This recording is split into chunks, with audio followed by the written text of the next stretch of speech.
토요미스테리 디바제시카입니다.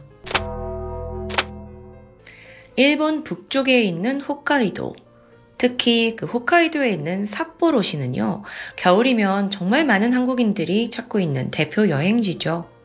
그런데 이 홋카이도 여행을 좀 몇 번 해보신 분들이라면 또 다른 관광지 아칸호수를 들어보셨을 겁니다. 삿포로시에서 동부로 좀 가면 쿠시로시라는 곳이 있어요.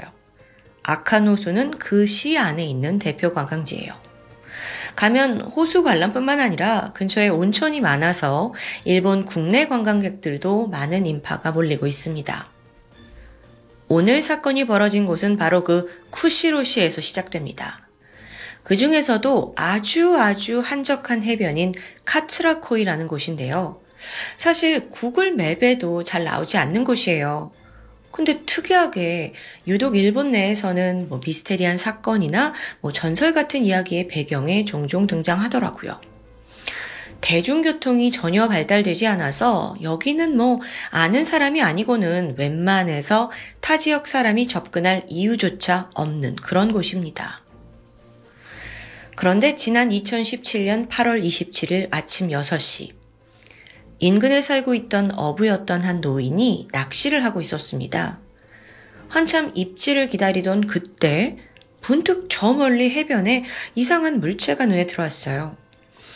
처음에는 떠밀려온 쓰레기나 미역줄기라고 생각을 했죠. 또 뭔가 이상함을 느껴서 가까이 다가가 보는데 노인이 헉 하고 놀래고 맙니다. 그건 파도에 휩쓸려서 미역에 뒤엉켜 있는 여성의 시신이었습니다. 보니까 물에 퉁퉁 부어서 좀처럼 얼굴을 알아보기 힘들어요. 그런데 순간 그녀의 인상착의가 눈에 익었습니다. 일단 긴 머리였고 베이지색 치마를 입고 흰색 블라우스에 흰색 운동화까지, 키는 한 160cm, 게다가 목에 붉은색 스카프가 감겨져 있었죠. 이건 며칠 전 뉴스에서 봤던 중국 여행객의 인상착의였습니다. 얼마 후 신고를 받고 달려온 경찰의 확인 결과 이 시신은요, 한 달 전 실종 신고가 접수된 중국인 26살의 웨이치우지였습니다. 여행객이었어요. 푸젠성 출신의 그녀는 최근에 영문과를 졸업합니다. 그리고 초등학교 교사로 정식 채용이 돼요. 평소에 독서가 취미였는데 특히 하루키 무라카미의 소설 또는 그 미스테리의 거장으로 여러분도 아마 잘 알고 계시는 히가시노 게이의 작품을 즐겼다고 하죠. 이런 일본 문학에 대한 관심은 자연스럽게 언어와 여행으로 이어졌고요.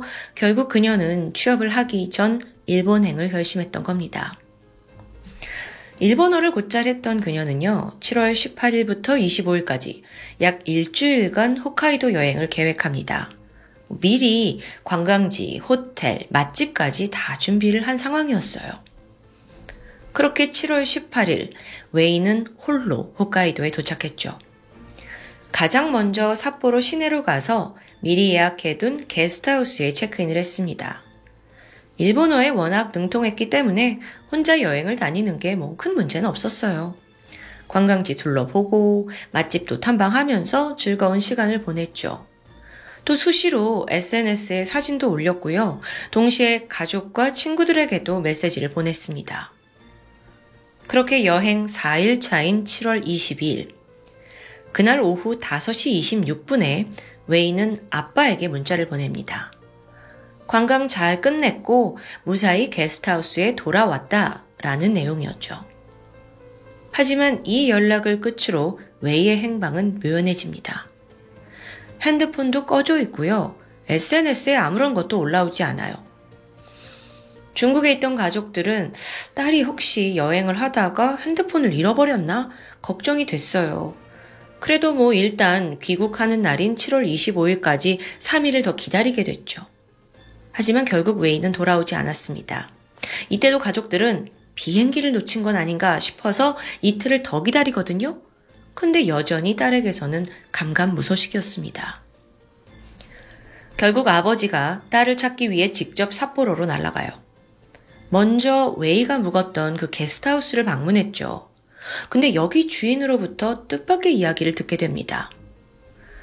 웨이가 아버지에게 문자를 보낸 7월 22일, 그날 외출을 했는데 현재까지 돌아오고 있지 않다는 거예요.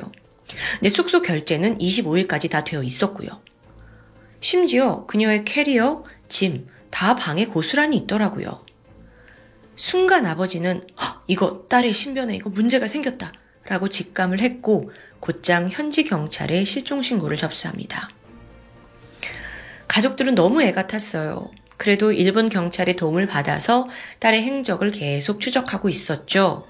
그러다가 한 달 뒤인 8월 27일 날 딸 웨이가 외딴 해변에서 시신으로 발견된 겁니다. 우선 부검 결과 사인은 익사입니다. 외상은 전혀 없어요, 몸에. 사망 추정 시각은 한 달 전인 7월 말로 예상됐고요. 발견이 됐을 때의 시신은 실종됐을 때 옷을 그대로 입고 있었거든요. 그러니까 7월 22일 날 없어지고 나서 얼마 지나지 않아 사망한 것으로 보이죠. 그런데 수사를 어느 정도 끝낸 일본 경찰이 웨이 씨는 스스로 목숨을 끊었습니다 라고 추정을 하게 돼요. 일단 시신에 아무런 외상이 없었잖아요. 여기에 주목을 했는데 만약 살인이나 또 사고사였다면 못해도 타박상은 나와야 하는 거 아니냐라는 추론입니다. 또한 게스트하우스에 남겨져 있던 짐에서 의미심장한 메모가 발견돼요. 부모님에 대한 감사 인사, 또 현재에 대한 불안함, 또 새롭게 시작하고 싶다라는 등등의 다소 비관적인 내용도 있었어요. 그래서 일본 경찰이 이걸 유서로 판단한 겁니다. 가족들은 펄쩍 뛰었죠. 아니 이미 중국에서 교사로 채용도 됐고 창창한 앞날이 있는데 왜 굳이 일본까지 와서 이러겠냐고요. 여기에 경찰은 또 다른 근거를 제시하는데요. 사실 웨이는 일본 작가 와타나베 주니치의 팬이기도 했습니다. 그 작품 중에서도 아칸데 하츠라는 소설을 굉장히 좋아했다고 해요. 근데 이 소설은 제목 그대로 해석을 해보면 아칸에서 끝을 낸다 라는 뜻이 됩니다. 줄거리를 잠깐 보면 주인공 소녀가 홋카이도의 아칸소 호수에서 생을 마감한다는 내용이었죠. 그러니까 경찰은 웨이가 이 소설에서 영향을 받았다는 거예요. 자, 여기서 좀 더 알아야 할 그녀의 행적이 있습니다. 사실 웨이는 실종된 당일 아빠한테 문자를 보냈잖아요. 게스트하우스에서 잘 쉬고 있다고. 그게 거짓이었어요. 당시 그녀는 숙소에서 300km나 떨어진 구시로시 아칸 호수로 향하고 있었습니다. 그리고 저녁 7시 반에 호수 근처에 있는 온천 호텔에 체크인한 것도 확인돼요. 거리상으로 봤을 때 그러니까 삿포로에서 그 아칸 호수까지 특급 열차로 4시간, 고속버스로는 5시간이 걸리는 거리입니다. 그러니까 문자를 보낸 게 오후 5시 26분이었으니까 이미 그때 아칸 호수를 향하고 있었던 것으로 보이죠? 아니 그러면 왜 아빠한테 거짓말을 한 걸까요?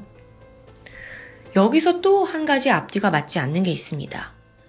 그녀가 죽음을 결심했다라는 전제하에 그 쿠시로시에 있는 그 아칸호 온천마을로 갔다고 쳐요.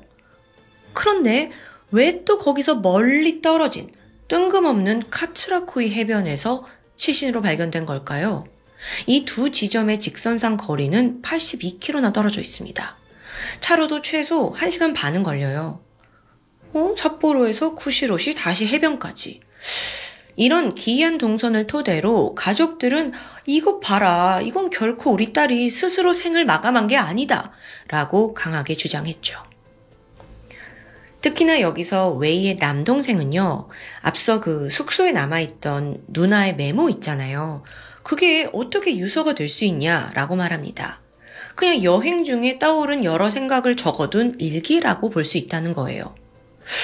그렇게 또 남동생 입장에서 보면 사실 혼자 여행하다 보면 막 여러 가지 생각이 들잖아요. 그러다 문득 가족한테 감사한다. 앞으로의 인생이 불안하다. 이런 내용을 적어뒀다는 게 이상한 일은 아닌 것처럼 느껴지기도 하죠. 여기에 더해 게스트하우스 직원 역시 웨이가 숙소에 머무는 내내 아주 활발하고 즐거운 표정이었다고 기억합니다. 더 알아보면 애초에 이 여행이요? 사실 친한 친구랑 함께 오기로 되어 있었어요. 그러다 친구가 갑자기 사정이 생겨서 웨이가 혼자 오게 된 거고요. 아니, 원래 친구랑 같이 오기로 한 여행이 죽음을 위한 거였다? 이게 좀 앞뒤가 맞지 않잖아요. 또 한 가지 확인해야 할 건 바로 남겨진 짐들입니다. 앞서 실종된 7월 22일 그녀는 아카노 온천으로 향했어요.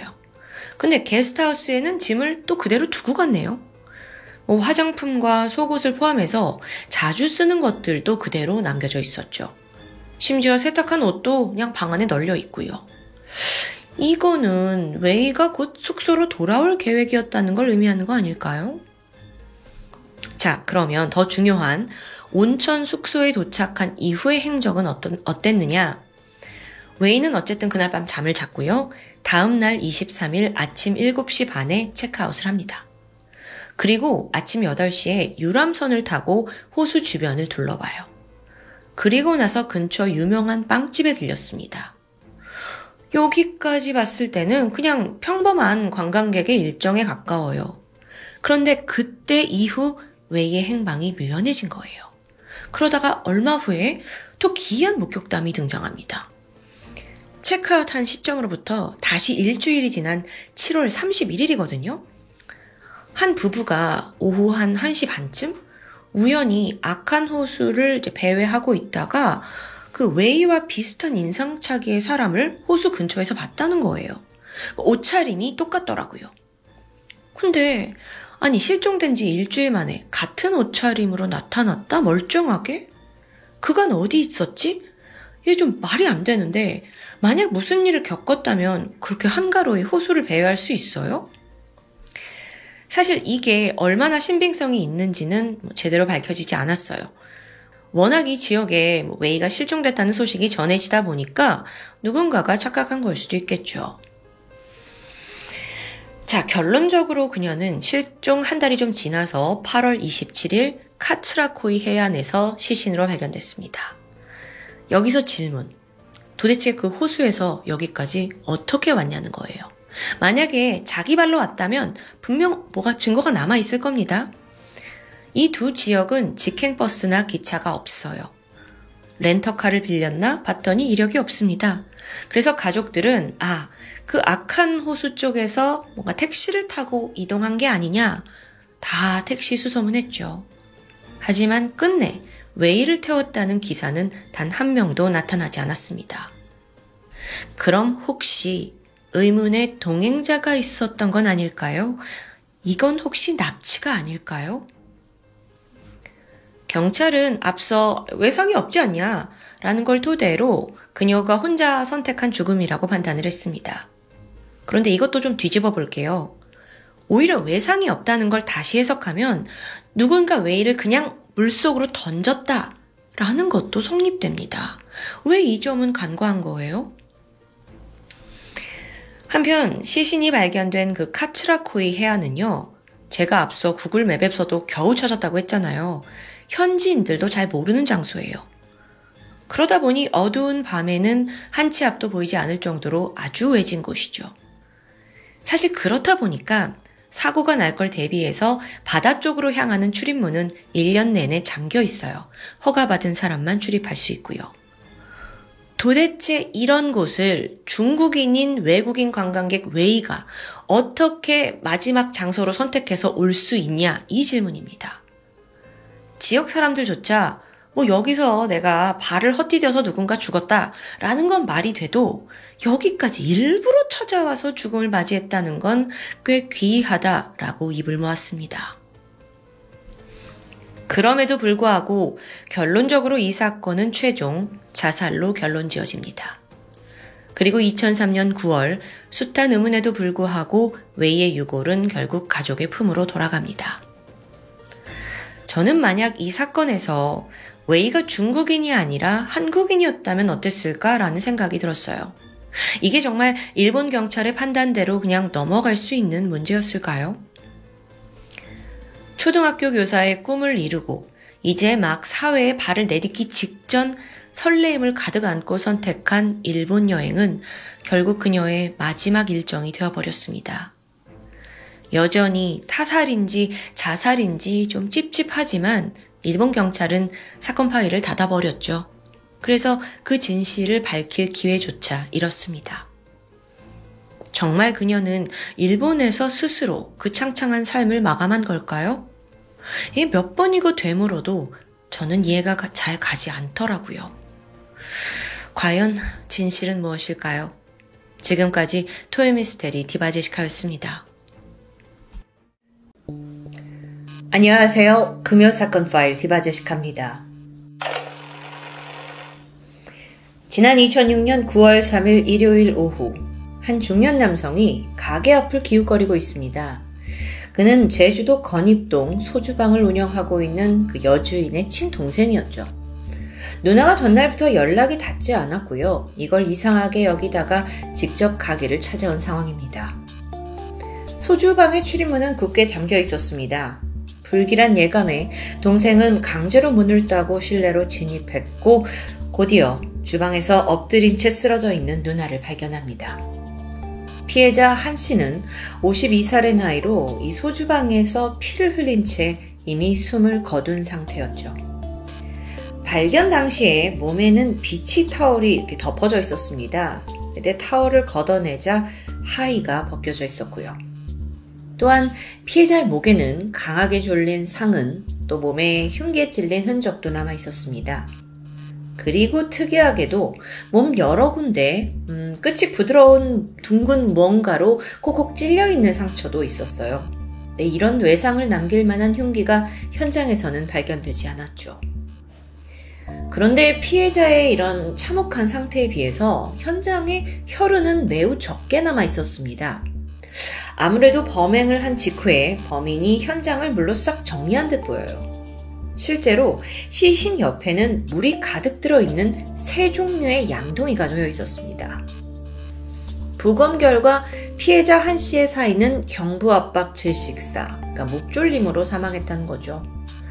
몸 여러 군데 그 찔린 외상이 있긴 했지만 그게 직접적인 사인은 아니었던 겁니다.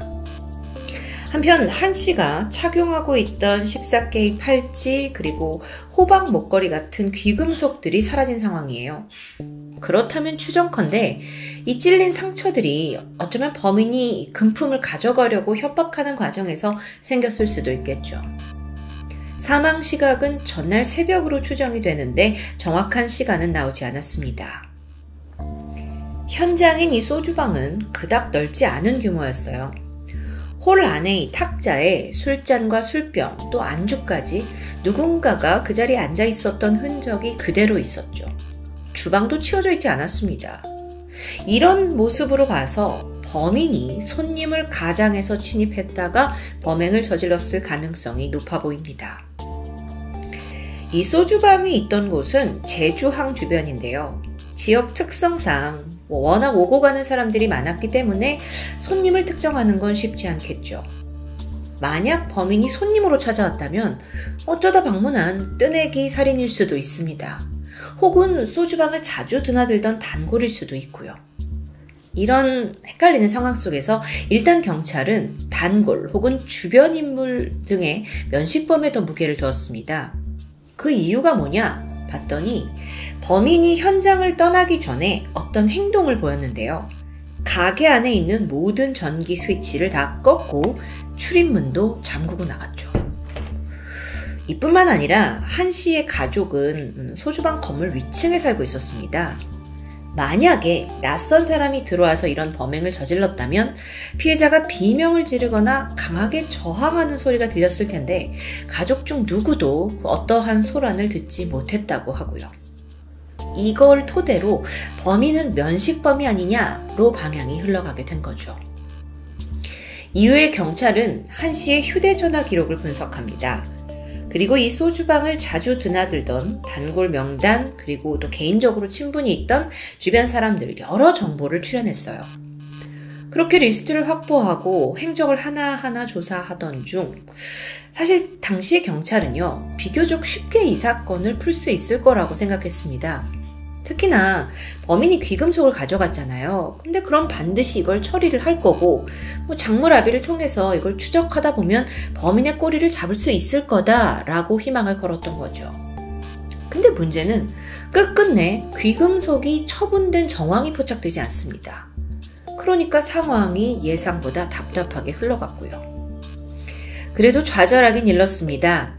범인이 마지막으로 머문 곳으로 추측되는 술집 내의 그 탁자, 여기에 남아있던 술병 혹은 컵에 지문이 남아있지 않았을까요? 분명 손을 댔을 테니까요. 검사를 해봤죠. 결과는 감정 불능입니다. 왜인지 보니까 냉장고에 보관되어 있던 차가운 술을 가지고 나오면서 상온에서 결로 현상이 생기죠. 그래서 이로 인해 지문이 뭉그러졌기 때문입니다. 다른 곳에서 지문이 나오기도 했어요. 하지만 여기가 워낙 불특정 다수들이 오고 가는 가게인 만큼 용의자의 거라고 단정 짓기에는 무리수였습니다. 그래도 경찰은 당시 한 씨 주변 사람들 중에서 좀 행적이 의심스러운 70여 명을 추려냅니다. 그리고 거짓말 탐지기 수사를 펼쳐요. 그런데 이들 모두 나는 죽이지 않았다의 진실 반응을 보입니다. 결국 확실한 물증, 개연성 이걸 확보하지 못한 채 사건은 미궁으로 빠져들어갔죠. 그런데 이 소주방 피살 사건이 발생한 지 20여일이 지난 2006년 9월 25일 현장과 멀지 않은 제주도 삼도동의 술집 라일락 카페라는 곳에서 또 다른 사건이 발생합니다. 그날 가게 앞에 한 남성이 서성였는데 이 라일락 카페의 주인이자 엄마가 연락이 되지 않자 걱정을 하던 20대 아들이었습니다. 이 라일락 카페라는 곳은 건물 지하 1층에 위치해 있었어요. 아들이 계단을 내려가 보는데 뭔가 이상한 낌새가 느껴졌죠. 바닥에 물이 고여 있었기 때문입니다. 한편 가게 출입문은 굳게 잠겨 있어요. 그래서 아들이 즉각 엄마한테 전화를 걸어보는데요. 걸자마자 안에서 희미한 벨소리가 들려왔고 응답은 하지 않고 있고요. 이후 아들은 외부에 있는 공용 화장실과 이어져 있던 뒷문을 통해서 겨우 내부로 진입합니다. 예상대로 실내는 온통 물바다였어요. 누군가 일부러 물을 틀어놓은 상황이죠. 그는 곧장 엄마가 평소에 쉬는 공간인 그 내실로 향하게 되는데 다행히 그래도 거기는 바닥에서 한 11cm 정도 올라와 있는 공간이었기 때문에 침수는 피할 수 있을 거라 생각했습니다. 그래서 가보니 어머니는 흰색 슬립으로 몸이 덮여진 채 쓰러져 계셨어요. 이미 숨이 끊어진 상태였죠. 옷의 일부가 벗겨져 있고 또 주변 귀중품의 서랍이 뜯겨져 나간 게 눈에 띄었습니다. 그리고 한 가지 더. 시신 옆에는 특이하게도 물바가지와 분무기가 놓여 있습니다. 잠시 후에 신고를 받은 경찰이 출동했고 소방차가 와서 이 술집 안에 있는 물을 다 빼낸 후에야 현장을 제대로 볼 수 있었습니다. 피해자는 당시 48살의 정씨, 사인은 경부압박 질식사입니다. 어딘가 앞전의 소주방 사건과 매우 유사하죠. 피해자의 옷 일부가 벗겨져 있었고 또 폐물과 지갑이 없어진 점을 토대로 경찰이 초기에 이 사건은 성폭행을 위장한 강도살인이다 라고 추정을 했는데 이게 또 그렇게 단순하진 않았죠. 얼마 후 부검을 하게 되는데 그 결과에서 아주 엽기적인 게 나왔습니다. 평소 피해자가 사용하던 화장품 용기가 음부에서 발견된 겁니다. 이걸로 봐서 범인이 상당히 변태적인 어떤 이상 성욕을 가진 사람이 아닐까 추정되는 대목이죠. 그런데 불행 중 다행으로 이 사건은 발생 보름 만에 해결됩니다. 유력한 용의자로 검거된 사람이 있어요. 그는 당시 42살의 택시기사 고 씨였죠. 그는 사건 당일에 라일락 카페의 마지막 손님이었습니다. 현장에서 고 씨의 채모가 발견이 됐고요. 또 피해자의 손톱에서도 고 씨의 유전자형이 검출이 됐어요. 또 고 씨가요, 이 피해자가 가지고 있던 수표를 훔쳐서 소지하고 있다가 이걸 사용한 정황이 결정적으로 작용을 했습니다. 빼박이죠. 한편 경찰은 이 라일락 카페의 살인 사건이 앞서서 있는 그 소주방 사건과 유사점이 있는 걸 알고 있었습니다. 그걸 좀 보자면 우선 두 사건 모두 새벽 시간대에 여성 혼자 운영하는 술집에서 발생을 했고요. 이 두 장소 다 출입구가 잠겨 있었다는 점, 게다가 전원 차단기가 꺼져 있었다는 거, 그리고 두 사람 모두 목 졸라서 살해하고 또 피해자가 부분적으로 탈의가 된 상태, 또 범인이 벗긴 옷을 가져갔다는 부분까지. 직접적인 성폭행은 아니고 금품이 없어졌다는 점까지 정말 자잘한 많은 것들이 동일합니다. 거기에 더해서 피해자의 옆에 남겨져 있던 물양동이까지, 이게 우연이라고 보기에는 너무 많은 부분이 비슷한 겁니다. 따라서 경찰은 고 씨의 연쇄살인 가능성에 무게를 두고 수사를 했어요. 하지만 라일락 카페 사건은 유전자도 있고 채모도 있고 다 증거가 확실합니다. 그런데 소주방 사건에 있어서는 고 씨가 범인이라는 뚜렷한 물증을 찾기 힘든 거예요. 거짓말 탐지기 조사도 했죠. 근데 고 씨가 소주방 주인을 죽이지 않았다라는 진술에 진실 반응이 나옵니다. 결국 이렇게 애를 먹다가 추가적인 증거가 나오지 않았고요. 고 씨는 오직 라일락 카페 살인 사건의 범인으로만 기소됩니다. 고 씨 또한 자신의 범행을 끝내 인정하지 않았어요. 결국 재판이 들어갔고 그에게는 15년형의 징역이 확정되죠. 15년형. 사실 그렇게 무자비하게 사람을 죽였는데 고작 15년형이다. 여기에는 이유가 있었습니다. 놀랍게도 고 씨는요, 앞서 1심에서 무죄를 선고받기도 했어요. 무죄. 그러니까 이전부터 계속 나는 범인이 아니다라고 강력히 주장을 하고 있었잖아요. 뭐라고 하냐면, 내가 라일락 카페 사장 정 씨의 돈을 훔친 건 맞다. 수표도 썼다. 그런데 죽인 건 아니라는 겁니다. 이게 그러니까 그의 입장에서 완전히 가능성이 없는 상황은 아니겠죠. 게다가 결정적으로 고 씨가 이 피해자 정 씨를 살해한 것으로 추정되는 그 시간대에 피해자 정 씨를 목욕탕에서 봤다라는 사람이 등장하면서 이게 앞뒤가 시간이 안 맞습니다. 하지만 이런 것들을 다 뒤로 하고라도 현장에 남아있는 DNA와 물증, 이게 너무 확실했어요. 그게 다 범인으로 고 씨를 지목하고 있었고요. 그래서 다행히 2심에서는 1심을 뒤엎고 고 씨에게 살인 혐의가 인정됩니다. 그런데 찝찝하게도 성범죄 혐의는 인정되지 않았어요. 그 음부에 이물질이 있었는데 당시에는 유사 강간에 대한 처벌법이 없는 상황이어서 이 성폭행 혐의를 비껴갔던 겁니다. 그렇게 고 씨가 죄질에 비해서는 좀 가벼운 죄값을 치르게 된 거죠. 여러분, 제주에서 차로 10분 거리에서 발생한 2개의 살인사건입니다. 하나의 진범은 잡혔지만 다른 하나는 여전히 미제로 남아있어요.